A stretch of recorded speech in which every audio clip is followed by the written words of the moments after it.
Hoy tengo el privilegio de compartir sobre la segunda carta a los tesalonicenses. La semana pasada escuchamos a nuestro hermano Extuardo, que compartió sobre la primera carta. Hace 15 días tuve el privilegio de compartir una pequeña biografía, el resumen de la obra del apóstol Pablo. Tremendo esto, ¿verdad, hermanos? Yo espero que usted se lo disfrute. Yo me lo estoy disfrutando, yo estoy aprendiendo mucho en estas enseñanzas, así que le invito a que usted también disponga de su mente, alma y corazón. Ok, ¿estamos listos? ¿Quiénes están ya listos para recibir la palabra del Señor? ¿Pueden decir amén? Amén. Por muchos años hemos escuchado una frase: Cristo viene. ¿Alguien ha escuchado esa frase? Cristo ya viene por su iglesia. Ya va a ser el fin del mundo. Ya viene el rapto. Yo tengo miedo del rapto. Yo me acuerdo cuando yo era pequeño, pasaba una película. Yo no sé quiénes son de mi generación y de mi generación anterior. Y la canción termina: te has quedado atrás. Te has quedado atrás, ya no es tiempo de cambiar, llegó el hijo. ¿Alguien se acuerda de esa canción, de esa película? Esa película era, yo era pequeño pues, y yo me acuerdo que en esa temporada pasaban esa película en aquellos proyectores. Sonaba esa máquina y en la pantalla ahí se veía partes de la voz y la música a veces se escuchaba así un poquito rayadita, pero hablaba sobre el arrebatamiento y asustaba, ¿verdad? Y entonces terminaba la película y pasaba alguien ahí. ¿Quiénes quieren quedarse cuando Cristo venga? Nadie. ¿Quiénes quieren confesar hoy a Cristo? Todo el montón. Arrepentirse de sus pecados.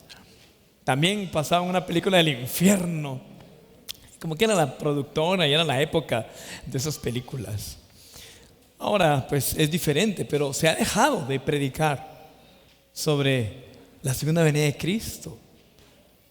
Y pues me incluyo porque también soy predicador, ¿verdad? Soy pastor. No por obra humana, dijera el apóstol Pablo, sino que por obra del Señor, ¿verdad?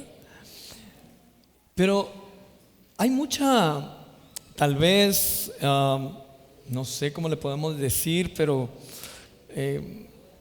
como que no nos gusta predicar, comentar, hablar sobre esos temas escatológicos. Particularmente, pues son temas muy profundos, hermanos. Y no podemos depender solamente de lo que alguien dijo. No podemos depender solo de lo que el fulano dice, de la doctrina premilenial, milenial y todas esas que en algún momento tal vez usted ha escuchado acerca de la segunda venida de Cristo, los tiempos finales. Pero sí es necesario. Ahora, yo particularmente le decía, no me inclino mucho a hablar de eso, porque pues eso va a suceder. Lo sepamos o no lo sepamos nosotros, va a suceder. Pensemos que nosotros como iglesia vamos a atravesar o no vamos a atravesar la gran tribulación, y que en qué año va a ser, y que quién va a estar, y que quién va a ser. Mire, hermano, de que va a suceder, sea como sea. Esa es mi postura. Entonces, no se trata de adivinar exactamente qué va a suceder. Es cierto que tenemos que discernir los tiempos, pero más que eso, más que querer saber, más que querer interpretar, porque algunas personas también lo hacen con el afán de que yo lo predije, yo lo dije, yo fui quien lo dijo, como que si fuera con un afán de querer saber más o querer impresionar, ¿verdad? Más que eso, yo me inclino a que nosotros debemos estar preparados en todo momento. Porque Cristo Jesús puede venir por su iglesia, por nosotros, dentro de 15, 10, 20 años, 15, 10, 20 días, o puede venir hoy en la noche, ¿verdad? Entonces, yo creo que debemos estar preparados como iglesia, como congregación. Y yo les digo esto porque ese es uno de los temas que se trata en esta segunda carta de los tesalonicenses. En la primera carta de los tesalonicenses, el apóstol Pablo habló sobre varios temas, y uno de ellos fue la segunda venida. Y al parecer se creó confusión en la iglesia de Tesalónica. Entonces el apóstol Pablo se vio en la necesidad de enviar otra carta, la que nosotros conocemos como la segunda carta a los tesalonicenses. Es una carta muy bonita, corta, tiene 3 capítulos, se puede leer en 10 minutos. No lo vamos a leer, aunque yo creo que sería muy, muy bonito leerlo, ¿verdad? Pero usted lo va a leer en su casa. Vamos entonces a conocer la segunda carta del apóstol Pablo a los tesalonicenses. El autor, pues, el capítulo 1 lo dice claramente, es el apóstol Pablo. Se presentan 3 personajes, en un ratito lo vamos a leer. Se presenta a Silvano, se presenta a Timoteo. Pero el autor se le atribuye al apóstol Pablo por la forma en la que también finaliza la carta. La fecha en que se escribió, pues se ha registrado que ha sido en el año 52 después de Cristo. O sea, todo esto está sucediendo en el primer siglo de nuestra era. ¿Y a quiénes fue dirigida la carta? Vamos a ver si están prestando atención. ¿A quiénes se dirigió la carta? A los tesalonicenses, a los creyentes que estaban en Tesalónica. Los creyentes algunos eran judíos y otros eran gentiles. Recordemos que la palabra gentil se refiere a toda persona que no es de sangre o descendencia judía. Vamos a ver un mapa. Pedí que los muchachos por favor me prepararan un mapa. Allí está, muchas gracias. Si usted conoce de geografía un poquito, pues podrá notar que en el extremo derecho ahí aparece Jerusalén. Tal vez las letras están muy pequeñas. Usted lo puede buscar más adelante o ver esta prédica también en el internet y se va a ver la pantalla un poco más clara. Pero en el extremo derecho inferior, digamos, ahí aparece Jerusalén, todo donde Jesucristo desarrolló su ministerio. Y vean las líneas que aparecen allí representan los viajes o lo que se llaman los viajes misioneros del apóstol Pablo. El apóstol Pablo predicó a los tesalonicenses en su segundo viaje misionero. Y vean dónde está Tesalónica, aparece allí con un como globito rojo. Toda esa área de Grecia, lo que actualmente, ¿verdad?, Europa. Imagínense todo lo que abarcó el mensaje del Señor Jesucristo gracias al trabajo del apóstol Pablo y de otros apóstoles, de otros hermanos comprometidos con la fe, comprometidos con la obra de Dios que acompañaron al apóstol Pablo. El apóstol Pablo escribió esta carta desde un lugar que se llama Corinto, donde ustedes ven ese globito rojo abajo. Según el mapa, pues, ¿verdad? Abajo de ese globito rojo, allí está el lugar de Corinto, que fue el lugar desde donde el apóstol Pablo escribió esa carta. Gracias, hermanos. Muchas gracias por proyectar esa imagen. En Hechos capítulo 17, en los versículos del 1 al 9, se narra el inicio de este viaje misionero. Usted lo va a estudiar en su casa. Por eso les digo que ustedes anoten, porque aquí no nos va a dar tiempo de ver todo, ¿verdad? Pero anote que tiene que leer Hechos, capítulo 17. De hecho, si usted lee desde el capítulo anterior, va a notar de que antes de que el apóstol Pablo saliera en ese segundo viaje misionero, hubo un pequeño conflicto entre los líderes, entre el apóstol Pablo y otro hermano llamado Bernabé. Algunos de ustedes recordarán esa historia.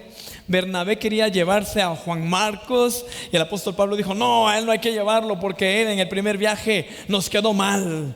¿verdad? Así somos nosotros, ¿verdad? No, ese hermano no, porque es irresponsable, dice que se compromete y no se compromete. Mire, el hermano me quedó mal con la refacción en la célula tal día, ya no hay que tomarlo en cuenta. Y así estaba el apóstol Pablo en esa ocasión. No, a él no me lo llevo porque me quedó mal la primera vez.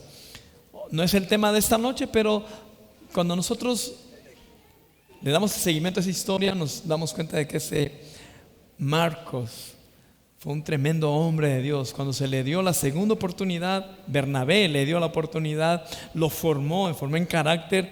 Y pues bueno, Dios es un Dios de oportunidades, hermanos. No menospreciemos las oportunidades que Dios nos da. Pues bueno, retomando el tema, el apóstol Pablo se separa de Bernabé y decide emprender su viaje junto a Silas. Silas, también nombre latino Silvano, y es el nombre que aparece al inicio de la carta.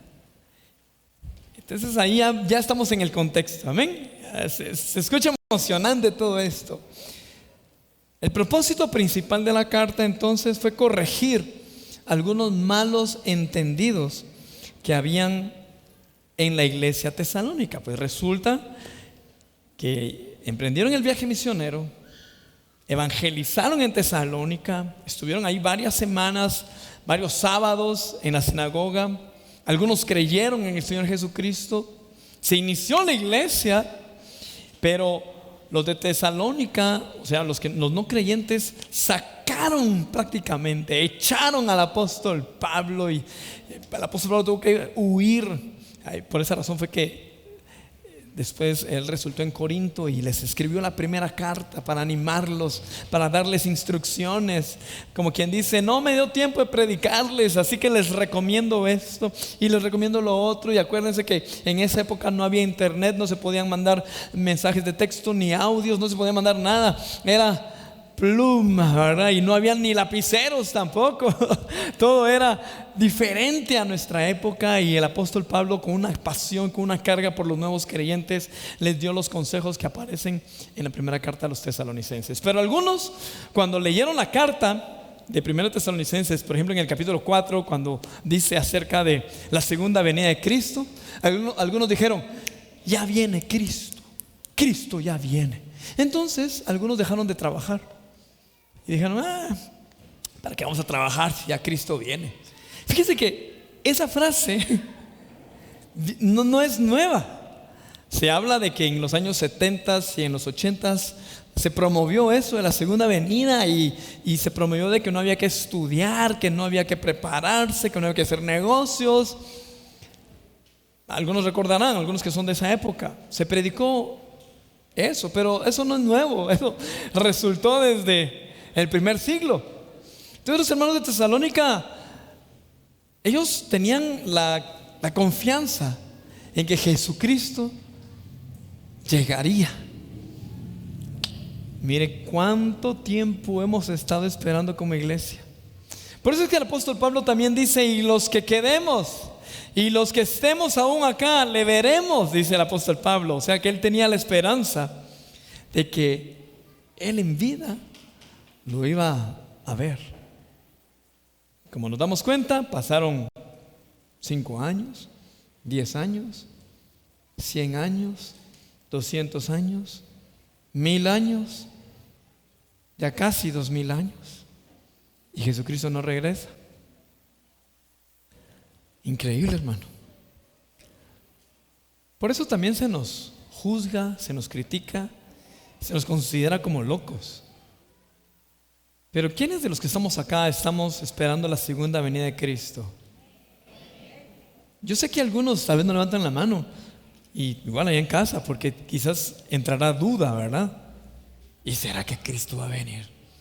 Pues si lo están esperando ya casi 2000 años, ¿será que va a regresar? Aquí es donde tenemos que nosotros, hermanos, manifestar de que realmente somos creyentes. Nosotros no somos creyentes solamente porque hemos creído que Jesucristo es el Hijo de Dios. ¿Quiénes creen que Jesús es el Hijo de Dios? Obviamente eso nos convierte en creyentes, pero no solamente por eso, es porque creemos todo lo que dice la Biblia. No podemos llamarnos creyentes, hijos de Dios, creyentes en Jesucristo, si solamente creemos unas partes de la Biblia. Ahí está el libro de Proverbios, es una bendición y me gusta. Ahora Levítico, ese ya no aplica, ya es Antiguo Testamento, ese ya quedó discontinuado. No. A lo que sucedió allí en el Génesis, lo de la creación, yo no muy creo, pero no, hermanos. Si nos llamamos creyentes, es porque creemos lo que dicen las Sagradas Escrituras. Y si la Biblia habla de la segunda venida de Cristo, es porque Jesucristo va a venir por su pueblo, por su iglesia. Amén. Y yo le animo a que usted esté convencido de eso. ¿Cuándo será eso? No lo sabemos. Nadie lo sabe. Nadie puede pretender dar fechas. Ahí han caído en error muchos predicadores, muchos escatólogos. Han caído en el error de pronosticar. Pero no nos preocupemos, no nos alarmemos. Eso viene desde el primer siglo. Desde el primer siglo hay hermanos que andaban diciendo que ya iba a llegar. De hecho, se empezó a anunciar, según lo vamos a leer, de que ya había regresado Jesucristo y los de Tesalónica se habían quedado. De plano que ahí fue donde salió esa canción, te has quedado atrás. De plano que ahí fue donde salió, ¿no? Los de Tesalónica pensaban que ya había sido el arrebatamiento. Ellos pensaron que Jesucristo ya había regresado por su pueblo y ellos se habían quedado. Habían falsos maestros. No es nuevo, hermano. Ya habían profetas, bueno, entre comillas, profetas, que empezaban a decir, no, hermano, Jesucristo ya vino. Y ya vino, ya se fue. Ni te diste cuenta. Entonces el apóstol Pablo escribe esta segunda carta para aclarar sobre esto. Las palabras clave de esta carta son tribulación, persecución, segunda venida y día del Señor. Muy emocionante eso de la persecución y tribulación, ¿verdad? Dije tribulación, no tripulación, por si alguien está confundiéndose ahí con algún grupo musical. ¿Qué pasó aquí con mis notas? Se puso oscuro. Dime un segundito porque no sé qué pasó.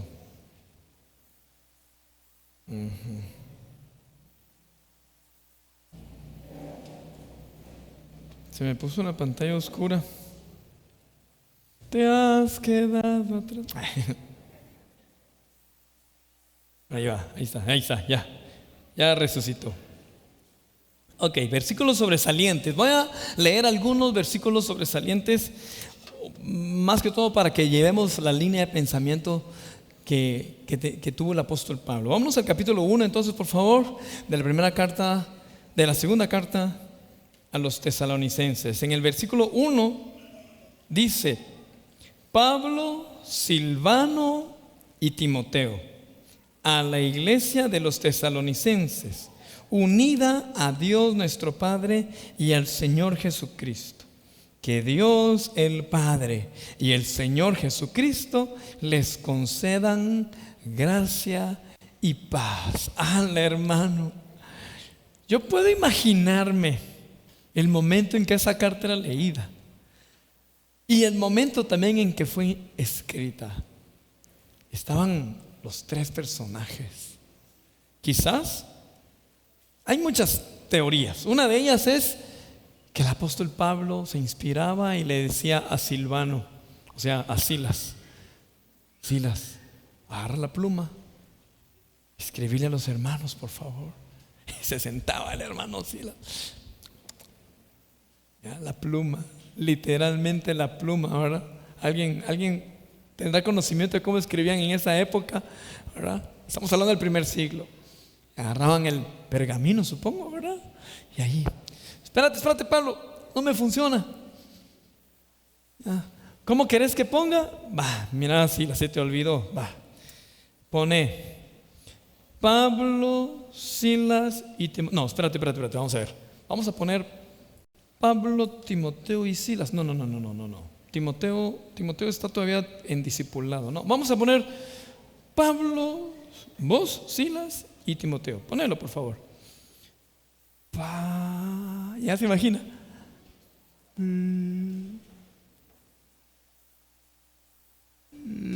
Y el apóstol Pablo iba a retener sus ideas, ¿verdad? Pero cuando escribe esa parte, que Dios el Padre y el Señor Jesucristo les conceda gracia y paz, eso denota una ternura, hermano, que les concede. Estamos orando por ustedes, hermano. Así como cuando usted ora por sus hijos y les dice: mi hijo, que la gracia del Señor esté sobre tu vida. Espero que usted lo haga. Cuando oramos por otras personas, con mucho cariño le decimos: que el favor de Dios te acompañe, no que la fuerza te acompañe, ¿verdad? Que el favor de Dios esté de tu lado.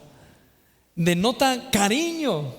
Y eso es lo que el apóstol Pablo está demostrando a los tesalonicenses. Cuando los tesalonicenses recibían esa nota, ¿verdad? Imagínense: ¡hey! ¡Carta! Tal vez estaban cocinando, trabajando, qué sé yo, y ¡hey! Van a leer la carta del apóstol Pablo, van a leer la carta. O sea, era algo especial, ¿verdad? Y tal vez eso ya es mi salsa, mis teorías, ¿verdad? Por todo lo que uno, no todo, ¿ves? Pero lo poco que uno ha leído, ¿verdad? Entonces se congregaban los hermanos y decían ahí: ¿quién la lee? ¿Vos? No, la leo yo. No, mejor léela vos lees mejor que yo. No todos podían leer, ¿verdad? Entonces, vamos a ver. Aquí dice, y tal vez empezaban a leer y empezaban a llorar, tal vez, ¿verdad? Pablo está vivo, Pablo está vivo. Pablo, Silvano y Timoteo, ahí estaba Timoteo con él. ¿Qué dicen? Dice que la gracia y el favor estén con los... yo me imagino que ahí los hermanos empezaban a llorar. Yo sí me lo imagino, hermano. No sé, pero siento como que algo especial en esas palabras. Eran muy queridos. Luego, cuando seguimos leyendo el capítulo 1, hay unos consejos. El apóstol Pablo les anima a que sigan firmes, a que perseveren, a que tendrán tribulación, a que tendrán lucha, pero deben perseverar. Y en el capítulo 2, versículo 1 dice: ahora bien, entra de una vez al tema el apóstol Pablo. Dice: ahora bien, hermanos, en cuanto a la venida de nuestro Señor Jesucristo y a nuestra reunión con Él, les pedimos que no pierdan la cabeza ni se alarmen por ciertas profecías, ni por mensajes orales o escritos supuestamente nuestros, que digan: ya llegó el día del Señor. Mire qué tremendo. Habían falsos profetas y habían falsos escribas, o sea, falsas personas que escribían en nombre del apóstol Pablo y diciendo que ya había sucedido el día del Señor. En versículo 3 dice: no se dejen engañar de ninguna manera, porque primero tiene que llegar la rebelión contra Dios. Aquí está el apóstol Pablo hablando de manera escatológica. Y manifestarse el hombre de maldad, el destructor por naturaleza. Este se opone y se levanta contra todo lo que lleva el nombre de Dios o es objeto de adoración, hasta el punto de adueñarse del templo de Dios y pretender ser Dios. Vamos a hacer una pregunta acá. ¿De qué personaje está hablando el apóstol Pablo? ¿Cómo le hemos llamado nosotros a ese personaje de quien está hablando el apóstol Pablo? Dice que alguien se tiene que revelar antes de la venida del Señor. ¿De quién? El anticristo. Así lo identificamos nosotros. El apóstol Pablo ya está hablando allí de este personaje. Algunos dicen que es un ser humano, y desde hace muchísimos años dicen que ese ser humano ya está en el poder, que ya está en los gobiernos, que ya ha permanecido en el gobierno mundial. Otros dicen que es un espíritu, el espíritu del anticristo. Otros dicen que es un sistema. Como le dije al inicio, sea como sea, va a suceder de todos modos. Quien tenga la razón, pues a ver quién la va a tener. El que dice que es un hombre, que es una mujer, que es un sistema. La cosa es que la Biblia ya lo dice. Y nosotros, en lugar de estar preguntando quién es, mejor estemos preparados. Amén. En el capítulo 2, versículo 15, dice: así que, hermanos, sigan firmes y manténganse fieles a las enseñanzas que oralmente o por carta les hemos transmitido. Es lo que yo les estoy diciendo ahorita, de que sea como sea que suceda, nosotros debemos prepararnos. Pero nosotros no es por cuestión mía solamente, no es por un capricho personal, sino que es porque estoy repitiendo lo que dice el apóstol Pablo.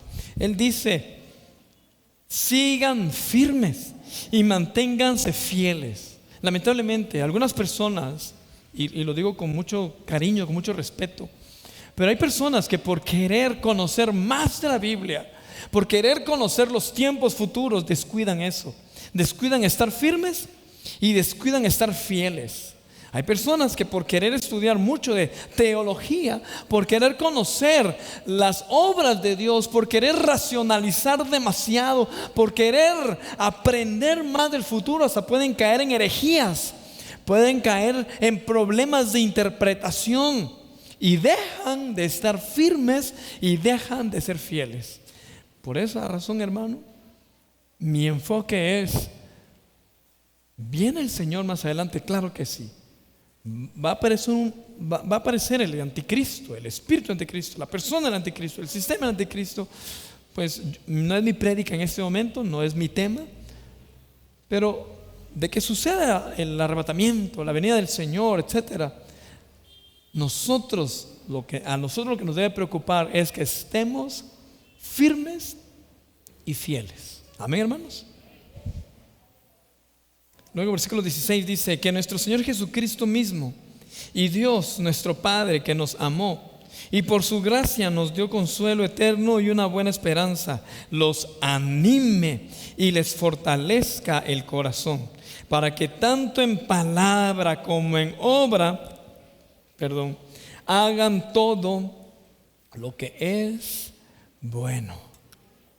Estemos preparados, hermanos. Luego, en el capítulo 3,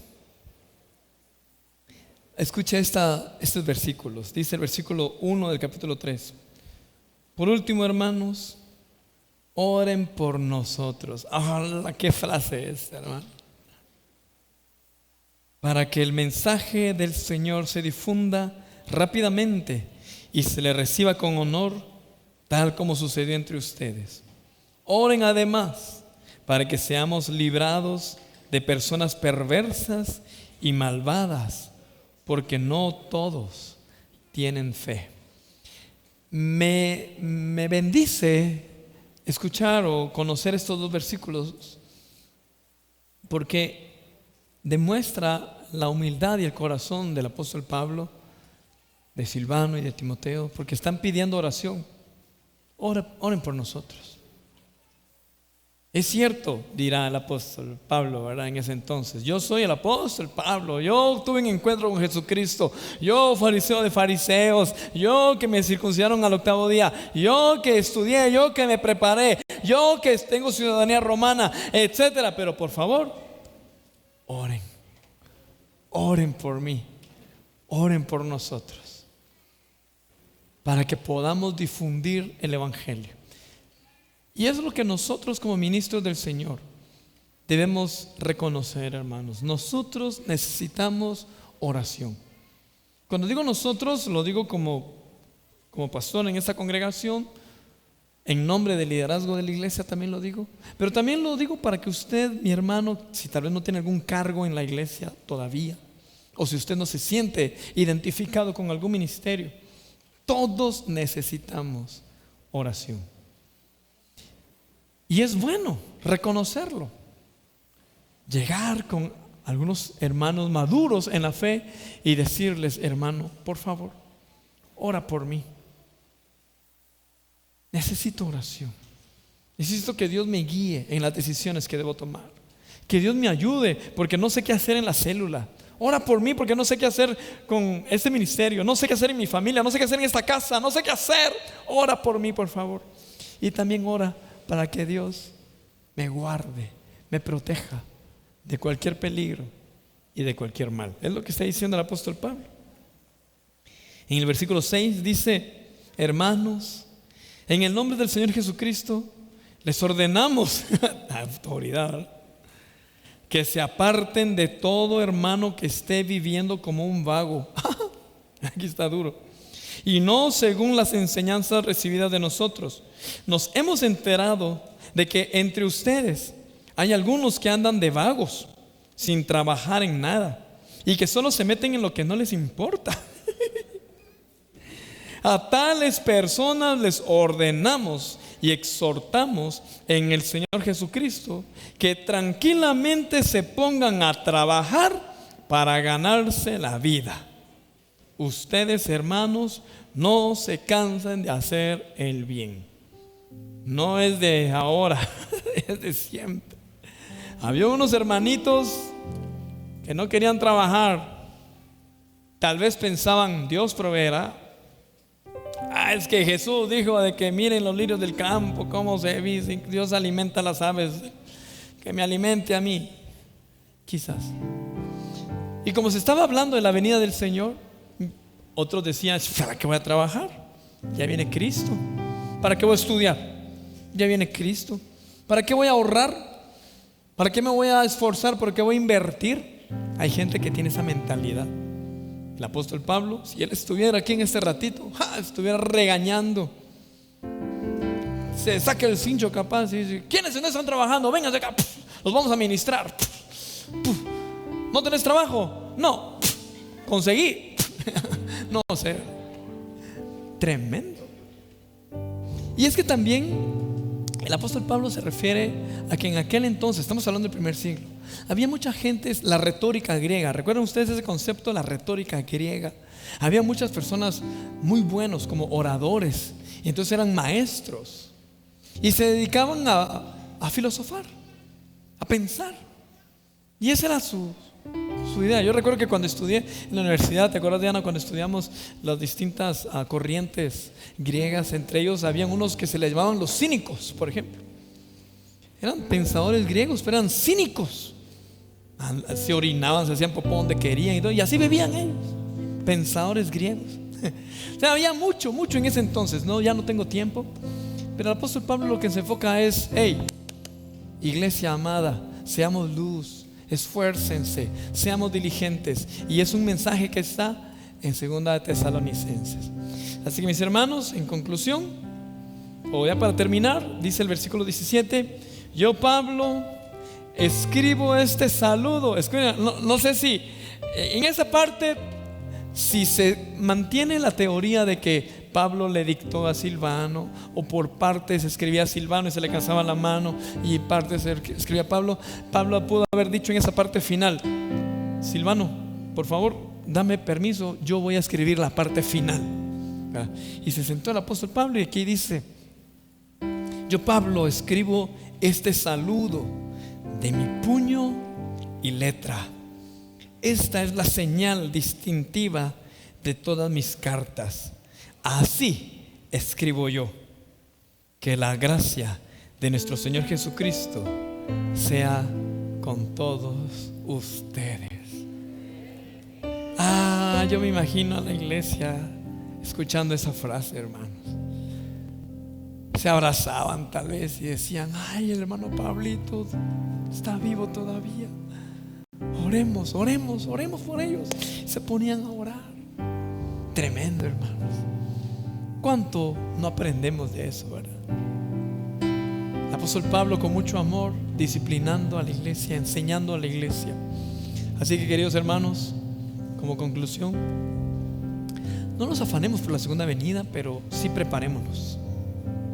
Número 2, seamos diligentes, esforcémonos, trabajemos, seamos sabios, prudentes en nuestro trabajo. Yo sé que el sistema de trabajo guatemalteco también nos presiona demasiado. Son horarios muy extensos en la mayoría de los casos, las distancias muy largas, el salario mínimo anda por debajo de la canasta básica, los productos están subiendo. O sea, de verdad, parece muy difícil, hermanos. Pero también el apóstol Pablo en otra ocasión escribe: mi Dios pues suplirá todo lo que nos falta. Pónganse de pie, por favor.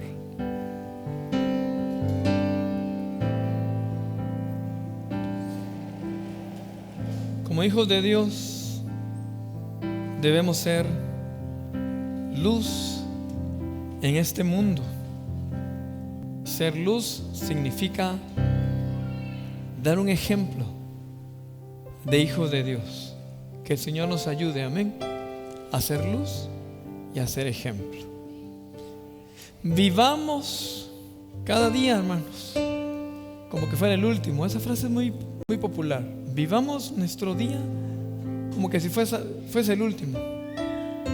Sabemos de que Cristo Jesús va a regresar por su iglesia, así que nos encuentre preparados, amén, que nos encuentre listos. Levantemos nuestras manos y demos gracias a Dios por esta palabra. Si fue de edificación y de bendición a tu vida, dale gracias a Dios y pídele al Espíritu Santo que Él te ayude a cumplir esta palabra, a que esta palabra se haga vida en tu corazón. Que esto no se quede como conocimiento, sino se quede en práctica. Señor, nos encomendamos en tus manos. Ayúdanos, Señor, a estar preparados. Ayúdanos para anhelar tu segunda venida como iglesia, Señor. Que podamos decir: ven, Señor Jesús. Ven, Señor Jesús. Tu iglesia te espera. Y ayúdanos para ser una iglesia preparada. Ayúdanos para ser personas preparadas, personas listas, que cuando llegue el momento en que nos presentemos delante de ti podamos escuchar esa frase: bien hecho, siervo fiel, en lo poco fuiste fiel, en lo mucho te pondré. Ayúdanos, Señor, a estar preparados y a no ignorar que tú regresarás por tu pueblo. Bendigo esta congregación como ministro de esta casa. Bendigo esta congregación. Señor, ayuda a mis hermanos para que puedan permanecer firmes en la fe, preparados en la fe. Ayúdalos, mi Señor, que tu unción y que tu gracia permanezcan sobre cada uno de ellos, que tu favor esté sobre cada uno de ellos. Les bendecimos y los bendigo en el nombre del Padre, del Hijo y del Espíritu Santo. Amén. Gloria a Dios. Amén.